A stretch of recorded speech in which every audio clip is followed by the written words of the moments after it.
ছেলে যদি পড়াশোনা না করে যদি পাড়ার ডেপো ছেলেদের সাথে জলার ধারে গিয়ে গাঁজা খায়, বাবা মা কিন্তু তাকে কিন্তু ধরে কানমোলা দেবে, পরের দিন থেকে বন্ধুদের সাথে মেলামেশা বন্ধ করবে।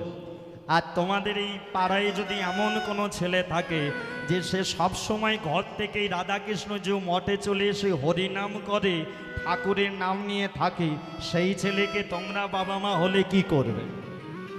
যে যাক আমার ছেলেটা ভালো জায়গায় আছে, ভালো পথে আছে। কিন্তু এখানে লীলাতে পুরো উল্টো ব্যাপার। সুধান্য যখন মায়ের গর্ভে ছিল, প্রভাবতী দেবীর গর্ভে, মায়ের গর্ভে সন্তান এলে মায়েদের কিছু কাজ থাকে, তোমরা সেগুলো জানো। যদি না জানো আজকে জেনে নাও। যেমন ধরো কোনো মা যদি গর্ভবতী হয়, ডাক্তারের কাছে যায়, ডাক্তার দেখবে পরিষ্কারভাবে লিখে দেয়, বলে তোমার গিন্নিকে বাবু